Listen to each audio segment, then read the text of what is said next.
आज बात करेंगे बेटा अपन यहाँ पे पीरियोडिसिटी इन प्रॉपर्टीज। तो हेडिंग लिख दीजिए पीरियोडिसिटी इन प्रॉपर्टीज।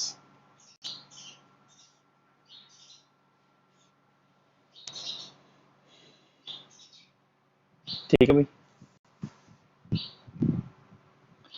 तो पीरियोडिसिटी इन प्रॉपर्टीज यहाँ पे जो बात करने वाले हैं हम, वो क्या क्या बातें करेंगे। देखिए, सबसे पहले जो बात करेंगे वो बात करेंगे कि एटॉमिक रेडियस के बारे में। एटॉमिक रेडियस 3 टाइप की होती है बेटा आपकी। ठीक है, एक तो कोवलेंट रेडियस होती है, मेटेलिक रेडियस होती है और एक वंडर वाल रेडियस होती है। ठीक है, उसके बाद जो है इलेक्ट्रोनेगेटिविटी का पैटर्न देखेंगे। ठीक है, फिर आयनाइजेशन एंथैल्पी क्या है आपकी।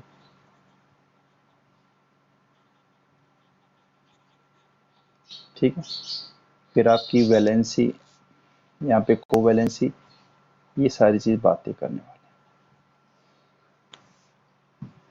ठीक है बेटा, इन सभी के बारे में अपन क्या है इसमें पीरियोडिसिटी में बात करेंगे। पता कि इसमें सभी बोलिए।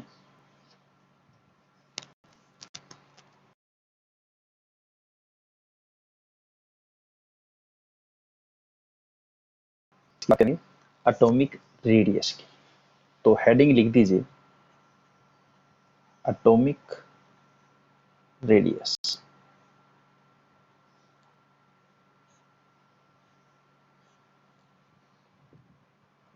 एटॉमिक रेडियस क्या चीज होती है। एटॉमिक मतलब ये रेडियस जो है वो क्या पूछ रहा है।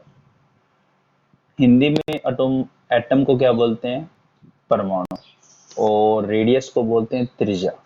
तो परमाणु की त्रिज्या, ठीक है, सीधी सी बात, अगर मतलब एटम की जो रेडियस होगी, ठीक है, वो आपकी क्या कहलाती है, एटॉमिक रेडियस कहलाती है।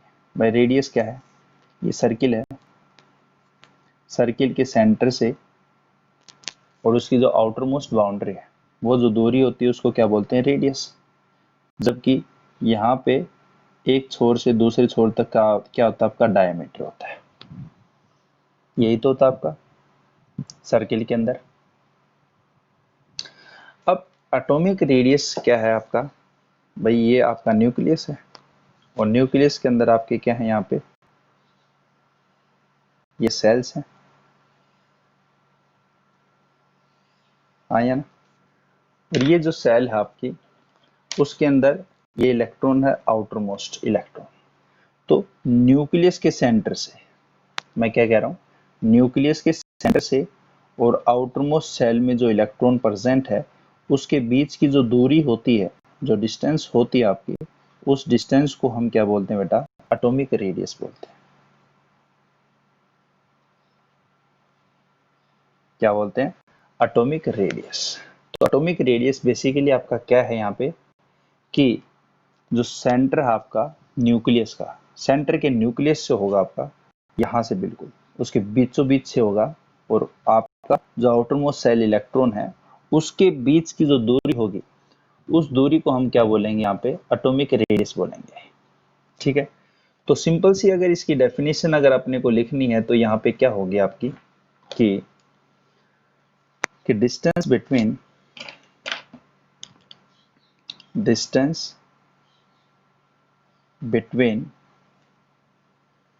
Centre of nucleus and outermost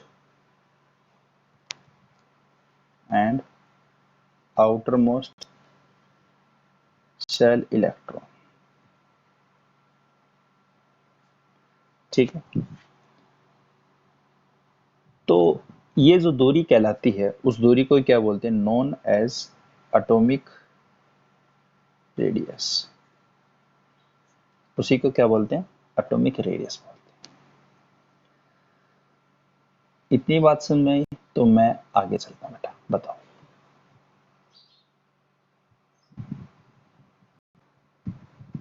देखिए, तो यहाँ पे जो एटॉमिक रेडियस है एटम की, उसको हम एग्जैक्टली कैलकुलेट नहीं कर सकते। क्यों नहीं कर सकते? मैंने आपको बताया कि एक तो एटम की जो बाउंड्री है वो फिक्स नहीं होती, क्योंकि जो पोजीशन ऑफ इलेक्ट्रॉन है वो आपका फिक्स नहीं है। तो अगर इलेक्ट्रॉन फिक्स नहीं है तो आपकी बाउंड्री भी क्या होगी, चेंज होगी। दूसरा, एटम को आइसोलेट नहीं कर सकते हम। यहाँ पे जैसे ये पेन है आपके पास, सपोज कीजिए ये पेन के क्या है, एक गुच्छा है आपके पास, बंच है, उसमें एक निकाल लिया, इसको बोलते हैं आइसोलेशन, अलग कर दिया इसको, ठीक है, आइसोलेट कर दिया। इसी तरह से जो एटम होते हैं आपके पास, उनको, एक एटम को हम आइसोलेट नहीं कर सकते, ये कहना चाह रहा है। क्योंकि एक एटम जो होता है वो नेचर के अंदर क्या होता है, आपका स्टेबल नहीं होता, बहुत ज्यादा रिएक्टिव होता है। तो यहाँ पे हम एटॉमिक रेडियस जो है वो एग्जैक्टली कैलकुलेट नहीं कर सकते, उसके कारण मैं यहाँ पे बता रहा हूँ। तो यहाँ पे क्या लिखना है बेटा आपको, कि atomic radius of an atom is exactly not exactly calculated due to, किसके कारण यहाँ पे कैलकुलेट नहीं कर सकते। पहला, कि atom does not have well defined boundaries। Well defined boundary नहीं है, इसका अर्थ क्या है, इसी बात को हम ये लिख सकते हैं कि जो पोजीशन है, position of electron is not fixed in an atom।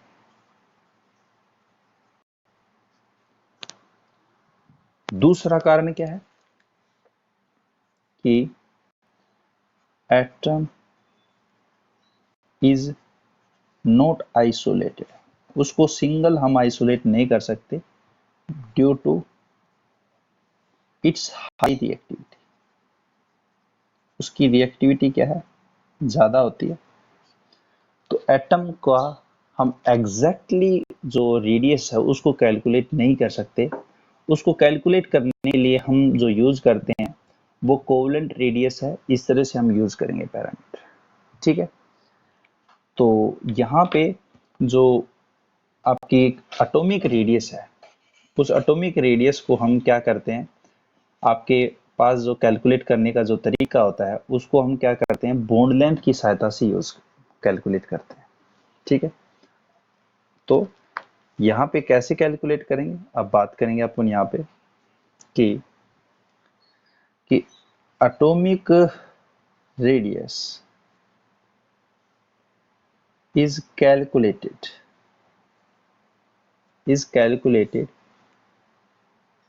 with the help of bond length। Bond length की सहायता से हम क्या करेंगे, एटॉमिक रेडियस को कैलकुलेट करेंगे, ठीक है। जो एटॉमिक रेडियस है वो कितनी टाइप की है, टाइप्स ऑफ एटॉमिक रेडियस, वो कितनी टाइप की आपकी होती हैं, 3 टाइप की हैं, जनरली आप पढ़ोगे। एक तो होती है कोवेलेंट रेडियस, ठीक है, दूसरी है मेटालिक रेडियस, और तीसरी है van der Waals radius. Van der Waals is name of scientist, ठीक है। कैसे कैलकुलेट करेंगे, बॉन्ड लेंथ की सहायता से, आपके दिमाग में ये चल रहा होगा, अभी बात करते हैं अपन। एक बार जो बात मैंने की है ये बताइए कि एटॉमिक जो रेडियस उसको एग्जैक्टली कैलकुलेट क्यों नहीं कर सकते, उसके कारण मैंने बताया। एटॉमिक रेडियस 3 टाइप की होती हैं, कोवेलेंट रेडियस, मेटालिक रेडियस, आपकी यहाँ पे वन वाल रेडियस। ठीक है, इतनी बात समझ में आई तो मेरे को बताइए बेटा।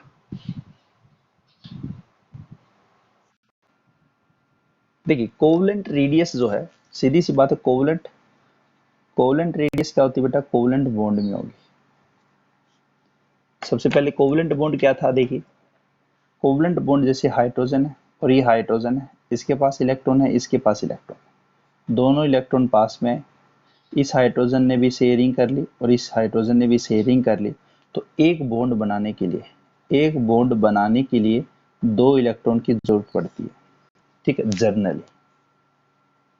ठीक है, जनरली हम क्या करते हैं कि एक बॉन्ड बनाने के लिए दो इलेक्ट्रॉन की जरूरत पड़ती है। तो दो इलेक्ट्रॉन आ गए, तो इसके बीच में यहाँ पे ये दो इलेक्ट्रॉन आ चुके हैं। ठीक है बेटा, तो इसको सिंपली हम क्या दिखा देते हैं, ये आपका जो हाइड्रोजन को कनेक्ट करके रखता है जो सॉलिड लाइन, ये सॉलिड लाइन आपकी क्या होती है, ये सॉलिड लाइन ही आपकी बॉन्ड दो एटम के बीच में, इसी को बोलते हैं बॉन्ड लेंथ। ठीक है, हाँ या ना, बोलिए। ठीक है, तो यहाँ पे ये तो आपकी होगी बॉन्ड लेंथ। अब देखिए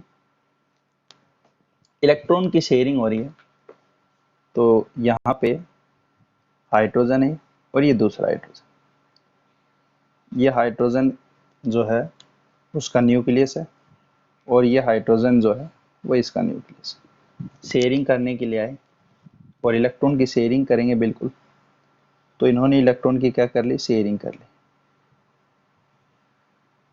ठीक है, ये इलेक्ट्रॉन की इसने क्या कर ली, शेयरिंग कर ली। यहाँ पे इलेक्ट्रॉन की क्या कर रखी, शेयरिंग। जैसे कि आप, मैंने अभी ऊपर आपको बताया, ये जो शेयरिंग हो रही है एक्चुअल में वो कुछ इस तरह से है।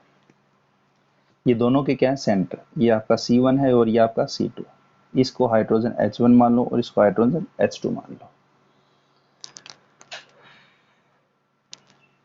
हाँ या ना, बताओ बेटा।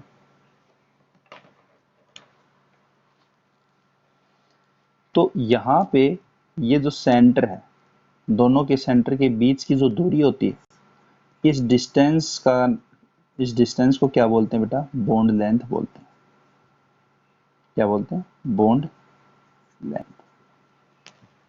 ठीक है, ये जो बॉन्ड लेंथ है, मतलब ये जो डिस्टेंस है, इस डिस्टेंस का हाफ कर दें, आधी कर दें इसको, उस आधी डिस्टेंस को क्या बोलते हैं हम यहाँ पे, कोवलेंट रेडियस। ठीक है, क्या बोलते हैं, कोवलेंट रेडियस। कोवलेंट रेडियस मतलब यहाँ पे ये हुआ कि ये जो डिस्टेंस है दोनों के बीच में, जैसे आपके पास ये एटम था, ये एटम है, उन दोनों का सेंटर है, दोनों के सेंटर के बीच जो दूरी है, मतलब ये है आपके बीच की दूरी, इसको क्या बोला, बॉन्ड लेंथ। और इनकी हाफ, हाफ मतलब ये हो गया कुछ, ये इस डिस्टेंस का हाफ जो कर दें, तो यहाँ पे ये हाफ इसका सेंटर,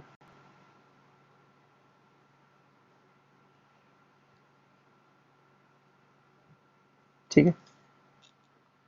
जो एरो है, ये एरो तो क्या थी बेटा आपकी, बॉन्ड लेंथ थी। ठीक है, और ये जो डिस्टेंस है यहाँ से लेके यहाँ तक, ये आपकी क्या है, कोवलेंट रेडियस है, कोवलेंट रेडियस। और इसी तरह से ये यहाँ से लेके यहाँ तक, ये आपकी क्या है, कोवलेंट रेडियस है।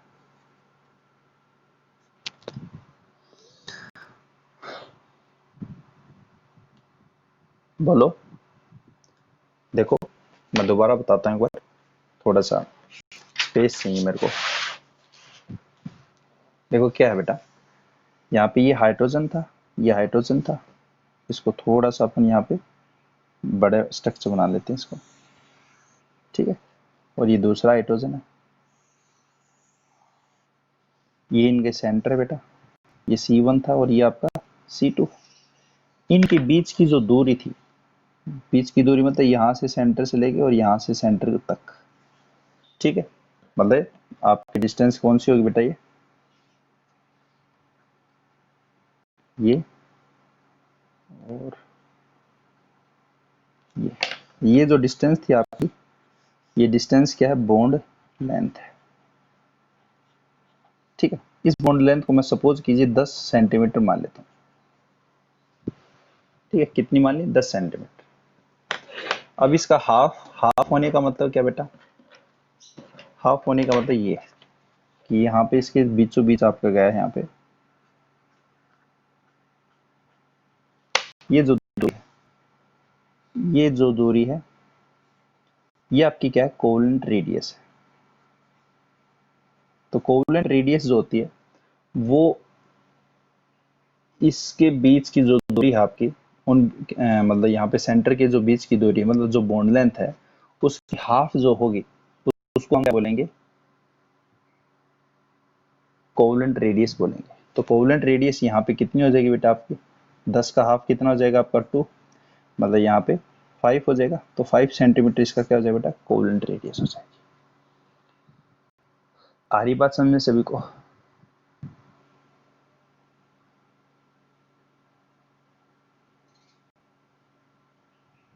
बोलिए। तो इसकी डेफिनेशन क्या लिखेंगे बेटा अपन, कि जो हाफ डिस्टेंस होगी आपकी, कि half distance between to centre, ये जो सेंटर हैं और ये किससे जुड़े हुए हैं, कोवेलेंट बॉन्ड से। ये किससे जुड़े हुए हैं, आपके कोवेलेंट बॉन्ड से जुड़े हुए हैं। तो उनकी जो हाफ डिस्टेंस होगी, उस डिस्टेंस को ही हम क्या बोलते हैं, हाफ डिस्टेंस को कोवेलेंट रेडियस बोलते हैं, ठीक है। तो हाफ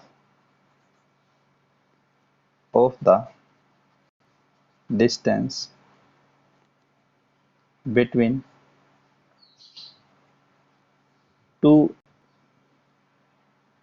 सेंटर of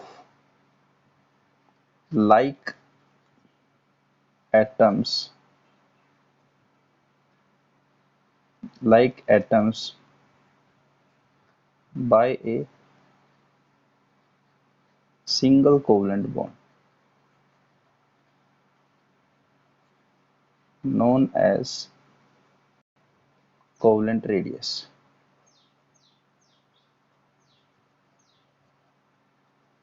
ठीक है। ये इसकी डेफिनेशन आ जाएगी बेटा।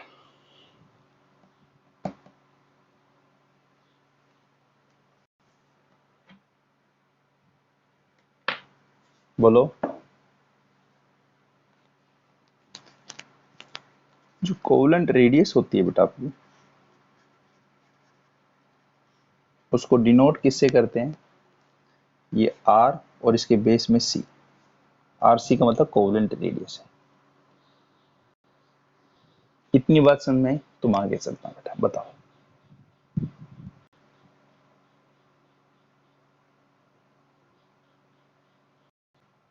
देखिए, फॉर्मूले की अगर बात करें अपन, तो यहाँ पे फॉर्मूला क्या होगा, ये जो डिस्टेंस है आपकी न्यूक्लियाई के बीच में, जो सेंटर है आपके दो एटम, उनके बीच की जो दूरी है, उस दूरी को हम क्या बोलते हैं, बॉन्ड लेंथ बोलते हैं। और उसकी आधी हो जाए तो उसको हम क्या बोलते हैं, आर सी, कोवेलेंट रेडियस ही बोलते हैं इसको।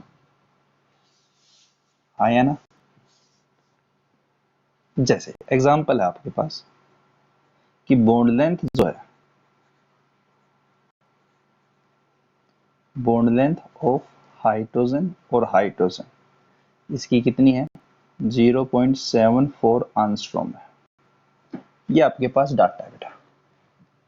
अब सीधी सी बात है, कोवेलेंट रेडियस कितनी होगी, 0.74 अपॉन में 2। तो यहाँ पे क्या हो जाएगा आपका, बोलो। इसका आधा कितना हो गया, 0.37।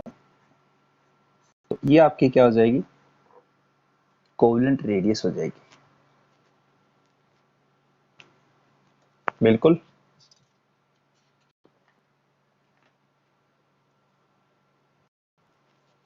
बोलो बेटा।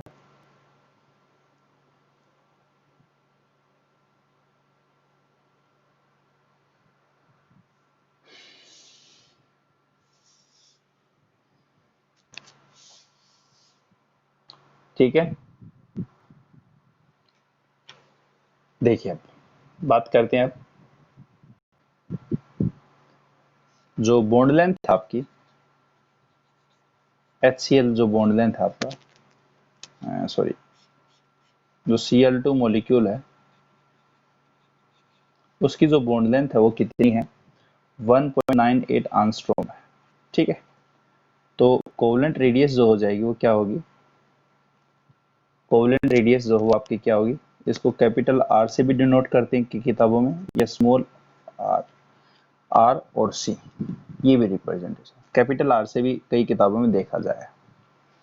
तो 1.98 बेटा अपॉन में 2, इसका हाफ कितना हो गया, 0.99 एंगस्ट्रॉम आया ना। तो ये क्या हो गया आपका, कोवलेंट रेडियस होगी आपकी किसकी, क्लोरीन एटम की।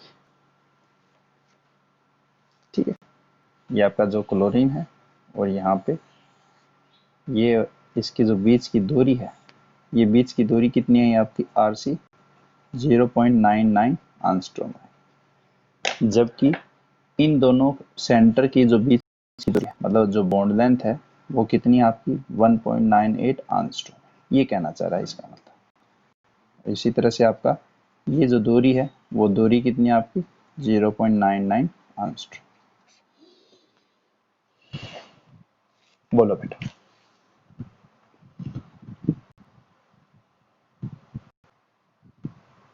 चलो तो अब बात करते हैं बेटा मेटेलिक रेडियस के बारे में। ठीक है, तो हेडिंग लिख दीजिए मेटेलिक रेडियस।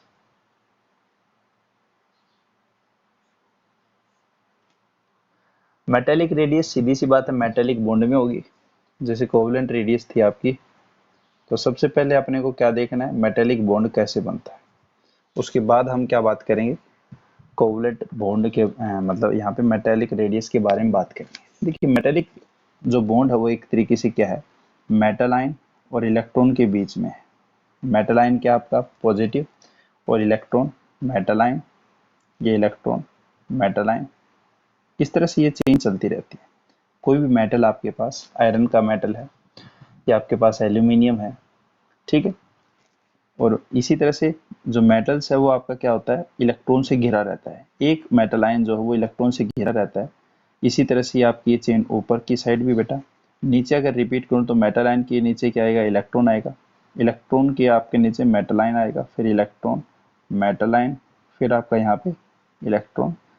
तो यहाँ पे ये चेन क्या है आपकी, इस साइड भी आपकी यहाँ पे चलती रहेगी। नीचे अगर रिपीट करें तो यहाँ पे मेटल आयन, फिर electron metal ion, electron metal ion, ये इस तरह से यहाँ पे फिर आपका इलेक्ट्रॉन मेटल आयन,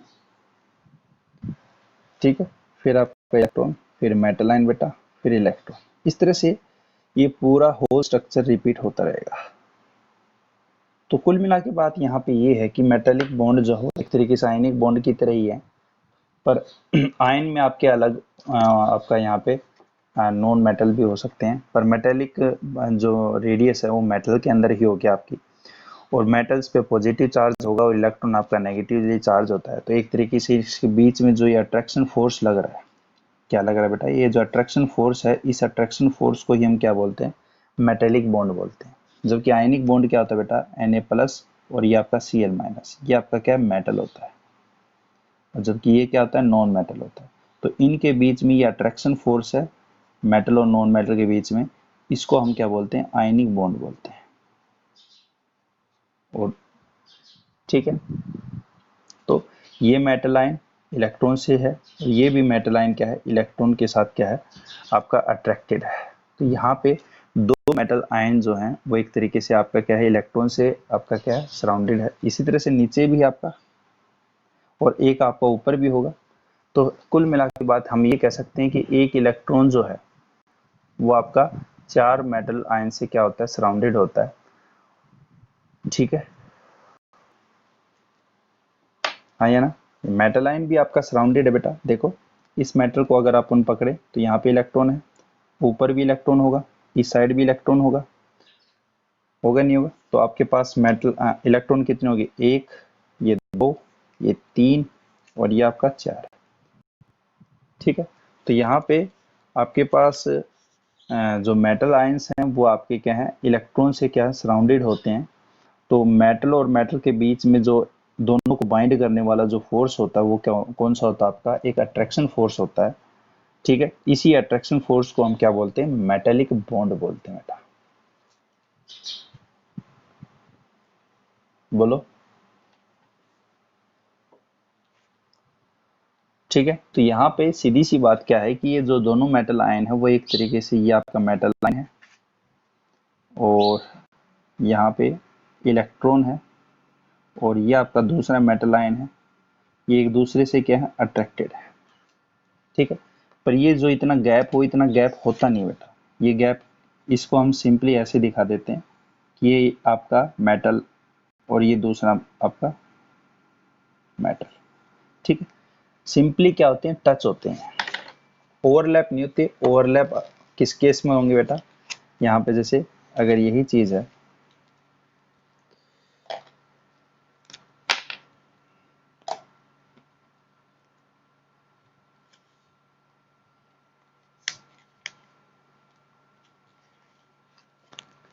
ये जो आपके मेटल आयन है यहाँ पे सिंपली टच होते हैं बेटा, ये ध्यान रखना।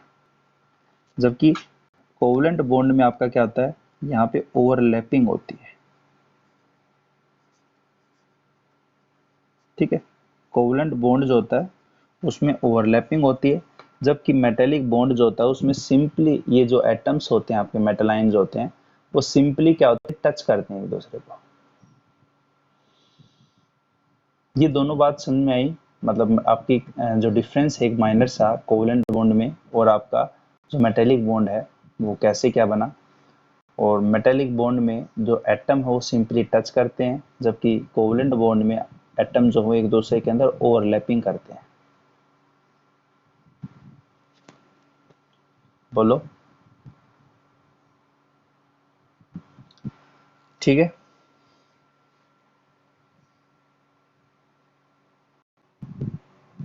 चलिए। देखिए, सबसे पहले इसकी सिंपली एक बार डेफिनेशन बनाते हैं कि मेटेलिक बॉन्ड की डेफिनेशन बनाएंगे पहले तो, फिर उसके बाद मेटेलिक रेडियस देखें। मेटेलिक रेडियस जो बॉन्ड वो क्या है कि ये एक्चुअल में क्या होता है कि इलेक्ट्रॉन और मेटल आयन के बीच में जो अट्रैक्शन फोर्स होता है उस अट्रैक्शन फोर्स को हम क्या बोलते हैं? मेटेलिक बॉन्ड बोलते हैं। The attraction force between loosely electron and metal ion known as metallic bond, उसको क्या बोलेंगे बेटा? मेटेलिक बॉन्ड बोलेंगे। ठीक है, मेटेलिक बॉन्ड में मैंने आपको बता दिया था कि एटम जो होते हैं वो सिंपली टच करते हैं। तो इन metallic bond atoms simply touch to each other while in case of covalent bond atoms are overlapping to each other। एक दूसरे के अंदर क्या करते हैं बेटा?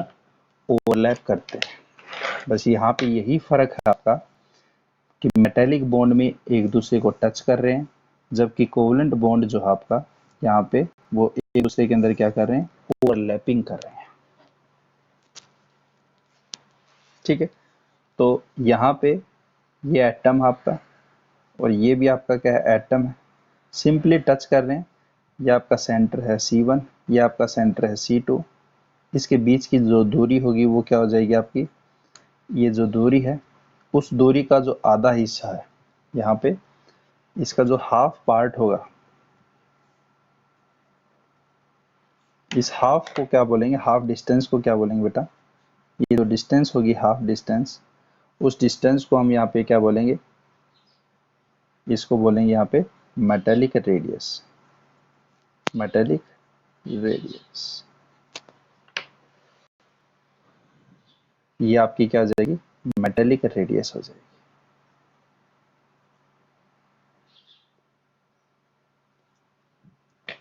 ठीक है,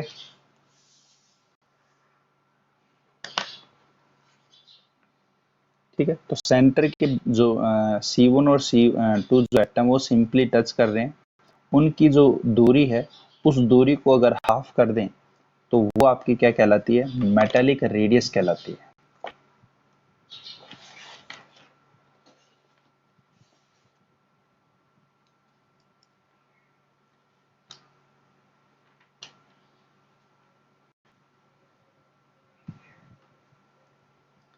बताइए फटाफट एक बार।